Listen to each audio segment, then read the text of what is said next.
আসসালামু আলাইকুম এভরিওয়ান, কেমন আছেন সবাই? আশা করি অনেক বেশি ভালো আছেন। কথা দিয়েছিলাম খুব শীঘ্রই ফিরে আসব টি-শার্ট ডিজাইনের 15টি টিউটোরিয়াল নিয়ে, তাই কিন্তু দেরি না করে চলে এসেছি। আমি যদি আমার লিস্টটি একটু দেখাই তাহলে দেখতে পাবেন এখানে সর্বপ্রথমে রয়েছে ইন্ডিপেন্ডেন্স ডে। এই নিশটি ব্যবহার করে আজকে কিন্তু একটি টি-শার্ট ডিজাইন করব। আর কথা না বাড়িয়ে চলুন আমরা ইলাস্ট্রেটরে গিয়ে ডিজাইনটি করে ফেলি। দেখতে পাচ্ছেন আমি কিন্তু অলরেডি একবার ডিজাইনটি করে নিয়েছি, তো আমি এই ডিজাইনটিকে পাশে সরিয়ে রাখবো। আমি এখানে এই ডিজাইনটি করতে শুধুমাত্র একটি ফন্ট ইউজ করেছি। ফন্টটি হলো ফ্রাঙ্কলিন গথিক হ্যাভি এবং আমি একটি টেক্সট ইউজ করেছি। টেক্সটটি হলো হ্যাপি ইন্ডিপেন্ডেন্স ডে। তো এবার আমার এই ডিজাইনটি করার জন্য দুটি ভেক্টর লাগবে। সর্বপ্রথম যেটি লাগবে সেটি হলো ইগল ভেক্টর। আমি যদি গুগলে গিয়ে ইগল ভেক্টর লিখে সার্চ করি তাহলে অনেক রকমের পাবো। তো আমার কিন্তু এই ভেক্টরটি লাগবে, তাই আমি ইমেজটাকে কপি করে নিব এবং আমি Ctrl+V দিয়ে পেস্ট করব।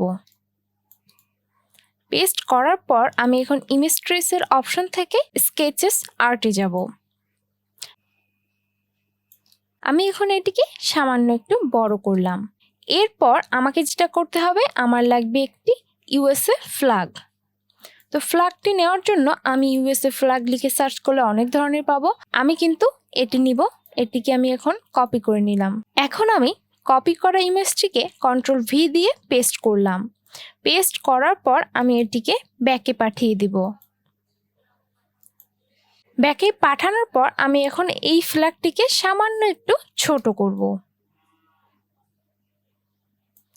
এখন আমি এই ইগল ভেক্টরটিকেও সিলেক্ট করে মেক ক্লিপিং মাস্কে ক্লিক করব। দেখতে পাচ্ছেন ক্লিপিং মাস্ক কিন্তু হয়ে গেছে। এরপর আমি কি করব, ইন্ডিপেন্ডেন্স লেখাটিকে নিয়ে আসব।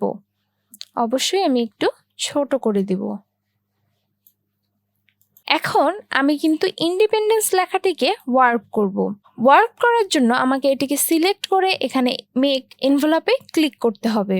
এরপর আমি করব হচ্ছে আর্চ আপার এবং আমি এখানে 30% রাখব এবং ওকে দিলাম। দেওয়ার পর আমি এটিকে একটু নিচে নামিয়ে দেব। এবার আমার হ্যাপি লেখাটি নিয়ে আসার পালা। হ্যাপি লেখাটি আনার পর আমি আগে প্রথমেই এটিকে অ্যালাইন করব। অ্যালাইন রয়েছে অলরেডি।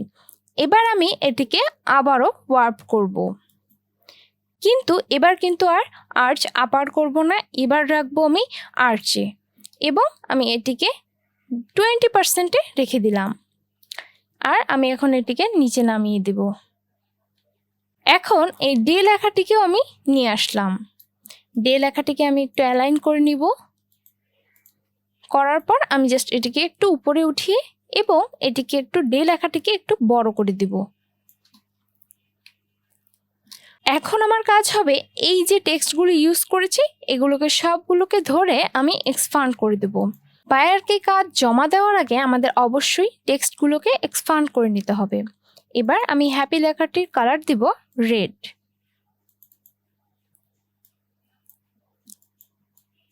দেন আমি যে কাজটি করব, ডে লেখাটিকে সিলেক্ট করব। সিলেক্ট করার পর এটিরও কালার দিব আমি রেড। ডে লেখাটির কালারটি চেঞ্জ করার পর আমি এখন এটিকে সিলেক্ট করব এবং অবজেক্ট থেকে পাথে যাব, পাথ থেকে অফসেট পাথে যাব। যাওয়ার পর 0.125 ইঞ্চ এবং রাউন্ড শেপে রেখে ওকে করব। করার পর শেপ বিল্ডার টুল নিয়ে এটাকে ইউনাইট করব এবং আমি এটির কালার দিব হোয়াইট। এরপর আমার যে কাজটি রয়েছে সেটা হলো একটি স্টার টুল মেক করা। তো আমাদের এখানে স্টার টুল রয়েছে, আমরা শিফট অল্টার চেপে একটি স্টার নিব। নেওয়ার পর আমরা যে ফ্ল্যাগটি এখানে ইউজ করেছিলাম এই ফ্ল্যাগটিকে আবারও কপি করব এবং Ctrl+V দিয়ে পেস্ট করলাম এবং এটিকে অবশ্যই আমি ব্যাকে পাঠিয়ে দেব। দেওয়ার পর আমি এখন এই ফ্ল্যাগটিকে একদম ছোট করে দিব। ছোট করার পর আমি এখন এই দুটিকে সিলেক্ট করে মেক ক্লিপিং মাস্ক করলাম। এখন আপনার যদি কোনো এডিট প্রয়োজন হয় আপনি কিন্তু ডাবল ক্লিক করে এডিট করতে পারেন।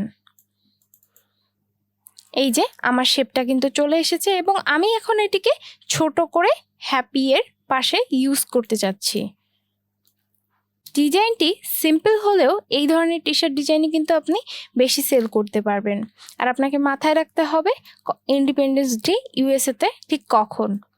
এটা হলো ইন্ডিপেন্ডেন্স ডে ইউএসএতে হচ্ছে 4th of জুলাই, যার কারণে আপনাকে অন্তত তার 2 মাস আগে এই টি শার্ট ডিজাইনগুলো করে আপনার পোর্টফোলিও কিংবা কোনো গিগ দিলেন বা টি স্প্রিং বা রেড বাবলে যদি আপনার কোনো অ্যাকাউন্ট থেকে থাকে ওইখানে আপনি এগুলোকে পাবলিশ করে দিবেন, যার ফলে এগুলো বায়ারের তখন প্রয়োজন হবে এবং আপনার কাছ থেকে কিন্তু সে নিয়ে নিবে। তো আমি জাস্ট একটু কার্ভ করে নিলাম আমার মতো করে।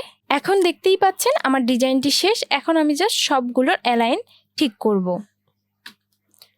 আমাদের কিন্তু অ্যালাইন জিনিসটা খুব সতর্কতার সঙ্গে দেখতে হবে। যে টেক্সটগুলো ইউজ করেছি সেগুলোর গ্যাপ যেন সেম হয়, এটি আপনারা অবশ্যই খেয়াল করবেন। হয়ে গেল ইন্ডিপেন্ডেন্স ডের টি শার্ট ডিজাইন। তো অনেকেই এখন বলবেন যে এটা তো খুব সিম্পল, খুব ইজি, এটা কি সেল হবে? অবশ্যই সেল হবে। ইন্ডিপেন্ডেন্স ডে অনেক ইম্পর্ট্যান্ট একটা দিন, তাই এই ধরনের টি শার্ট কিন্তু জুলাইয়ে অনেক বেশি সেল হয়। আপনাদেরকে যদি আমি বলি তাহলে আমার পক্ষ থেকে বলবো একটি সিক্রেট বিষয়, সেটি হলো আপনাদের উচিত মে মাসে এই ইন্ডিপেন্ডেন্স ডে এর টি শার্ট ডিজাইনগুলো করা। অনেক ধরনের টি শার্ট ডিজাইন করবেন এবং অবশ্যই ইউএস এর ফ্ল্যাগও ইউজ করবেন। যদি আপনি মে মাসে আপনার ডিজাইনগুলো কমপ্লিট করেন এবং জুন মাসে আপনি সেগুলো পাবলিশ করেন, দেখতে পাবেন রেড বাবল বা ট্রি স্প্রিংয়ে যদি আপনি এগুলো পাবলিশ করে থাকেন এবং আপনি যদি ফাইবারে একটা রিসেন্ট গিগও দিয়ে থাকেন, তাহলে ইনশাল্লাহ 100% শিওর আপনার অর্ডার আসবেই এবং আপনার সেলও অনেক বেশি হয়ে যাবে। এটা কিন্তু একটা সিক্রেট টিপস। যে কোনো দিনকে আপনি যদি টার্গেট করেন টি শার্ট ডিজাইনের সেলের জন্য, তার 2 মাস আগে থেকে আপনার ওই বিষয়ে টি শার্ট ডিজাইনগুলো রেডি রাখতে হবে এবং আপনার যে অ্যাকাউন্টগুলো আছে সেখানে আপলোড করতে হবে। আশা করি আমার কথাগুলো বুঝতে পেরেছেন। অলরেডি কিন্তু আমাদের 15টি টি শার্ট ডিজাইনের সিরিজ শুরু হয়ে গেছে। আশা করি আপনাদের সবার অনেক বেশি ভালো লাগবে। আজ আর নয়, আবারও দেখা হবে next T shirt design tutorial নিয়ে। Till then, stay well, stay healthy. Good bye everyone.